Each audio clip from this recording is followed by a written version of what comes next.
The authenticity of local cuisine in gastronomy tourism in Sri Lanka and Thailand. The authenticity of local cuisine in gastronomy tourism involves not only tasting the food, but also understanding the cultural significance behind each dish, from its historical roots to its place in contemporary society, creating a meaningful culinary experience for visitors. As tourism has been exploding in the modern day, we have justified many businesses that have been exploding with it. In that sense, traditional food has been culturally appropriated due to globalization and the massive production of local cuisine. It lost its unique characteristics as it became mass-produced or standardized to meet the demands of a large number of tourists. This often results in dishes needing more depth and authenticity than traditional recipes. These many factors can diminish the authenticity of local cuisine in gastronomy tourism, resulting in a less enriching and meaningful experience for travelers and a potential loss of cultural heritage for the local community. While traveling across various European destinations, it's evident that regional diversity greatly impacts cuisine, influenced by factors like geography, climate, history, and cultural traditions. Africa, my place of origin, culinary diversity is marked by influences from Indian, Arabic, and colonial European cuisines. This rich heritage has often been overshadowed and undervalued, with staple foods like corn, rice, cassava, and potatoes introduced by colonial Europeans and Indians dominating local diets. Authentic local cuisine can still be found in remote interior regions away from these external influences. Foods such as water yam, white Guinea yam, lesser yam, yellow Guinea yam, and bitter yam, among others, can be found in these communities. Our journey then took us to Southeast Asia, specifically Thailand and Sri Lanka, to explore the authenticity of local cuisine firsthand.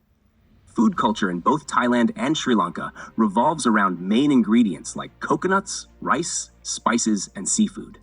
These staples have deep historical roots, shaped by the geography and climate of the region. Both countries have a rich history of spicy cuisine and tropical fruits, particularly coconuts. Embarking on an authentic gastronomy tour, particularly in a third world country, can pose several challenges. Factors such as food safety, expenses, and discrepancies between advertised experiences and reality can make it difficult and create confusion and disappointments among gastro-tourists. However, this wasn't the case in Thailand, though it was a different story in Sri Lanka. Food culture in both Thailand and Sri Lanka revolves around main ingredients such as coconuts, rice, species, and seafood.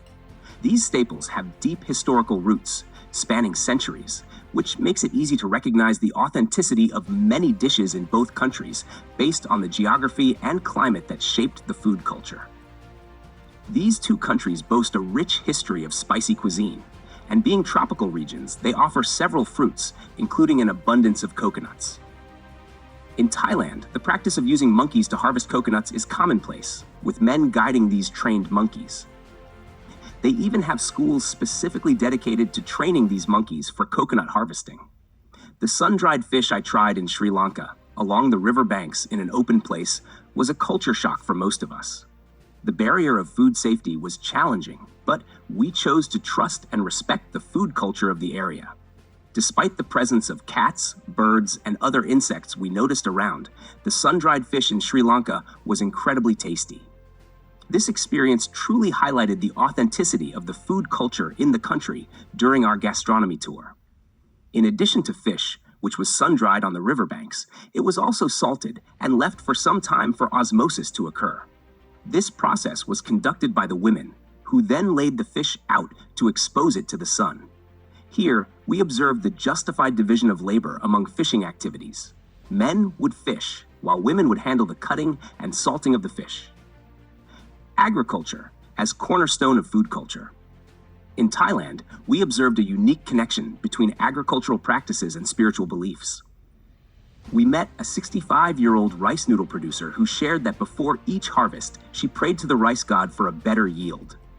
This ritual, performed before harvesting, gave me a sense of authenticity in Thailand's food culture. In contrast to Thailand, where we witnessed a strong spiritual connection to agricultural practices, our experience in Sri Lanka was different. Most producers we encountered were very conventional and directly opposed any spiritual connections to their agricultural methods. For example, We visited rice gardens, where there was no acknowledgement of spiritual rituals, but instead, we observed practices such as the use of synthetic fertilizers and even the unfortunate killing of a baby elephant. Discussing Sri Lanka's ongoing economic crisis is essential, as it has been driven by multiple factors. The crisis was caused by civil war, the global food crisis of 2008, COVID-19, and Sri Lanka's attempt to transition to organic agriculture. These factors severely impacted the economy, dismantling the societal way of life and altering the food landscape, particularly since a large portion of the population depended on agriculture. Our visits to both countries highlighted stark differences and similarities in cooking and farming activities. While Thailand's economy is rapidly growing and progressing in food culture, preserving traditional culinary norms, Sri Lanka faces significant setbacks. No wonder why we justified the use of artificial fertilizers in the garden rice. In Thailand, the practice of using trained monkeys to harvest coconuts is common, with men guiding these monkeys in schools dedicated to their training.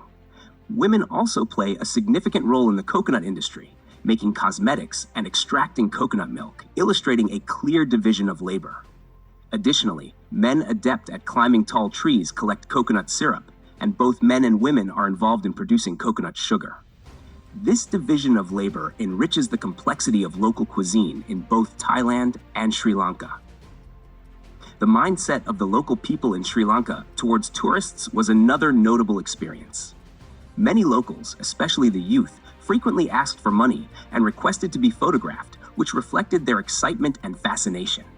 This practice is very common among young people, and this is also justified in my place of origin, in Africa. Additionally, we visited some places where traditional food and spices were used to scam tourists. The future of tourism in Sri Lanka is becoming increasingly uncertain due to various reasons, including the evolving expectations of both tourists and locals. As a Ugandan from a peasant family, my journey has been profoundly shaped by my experiences as a tour guide in Uganda and my studies, University of Gastronomic Science and Culture at Palenso. These experiences have given me a unique perspective on the true meaning of travel and the significant challenges gastronomy tourism poses. Working as a tour guide in Uganda, I witnessed firsthand how tourism can often be driven by profit rather than a genuine desire to share cultural experiences. Tourists were frequently misled, and the portrayal of European treatment during visits outside of Europe starkly contrasted with the realities I observed. This disparity led me to critically analyze the situation and understand the impact on both the tourists and the local communities. Gastronomy tourism, despite its potential to offer rich cultural experiences, often undermines authenticity and sustainability.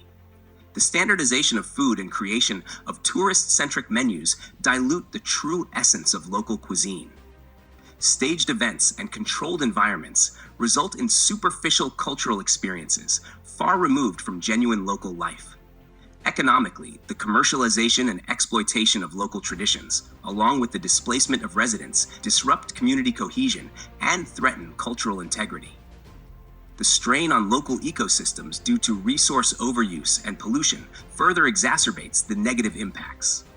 Cultural identity faces the risk of homogenization and the loss of traditional knowledge as tourism reshapes local practices. Unrealistic tourist expectations and misrepresentations lead to disappointment and a sense of disconnection. To address these issues, it is crucial to promote sustainable and community-based tourism, support local businesses, and encourage deeper cultural engagement. Only by preserving the richness and authenticity of local culinary traditions can we ensure that gastronomy tourism benefits both the travelers and the communities they visit. In conclusion, as we explored these regions, it became evident that the future of tourism hinges on finding a balance between meeting tourists' expectations and preserving the authenticity of local practices. Ensuring that traditional methods and cultural significance are maintained is crucial for providing meaningful and enriching gastronomic experiences. In conclusion, the sustainability of gastronomy tourism depends on protecting the integrity of local cuisines and fostering an appreciation for the rich cultural heritage they represent. Additionally, the attitude of locals towards tourists in Sri Lanka, characterized by frequent requests for money and photographs, reflects the excitement and fascination, but also indicates a shift in the dynamics of gastronomy tourism. This is a common practice among young people and mirrors similar behaviors observed in the third world countries.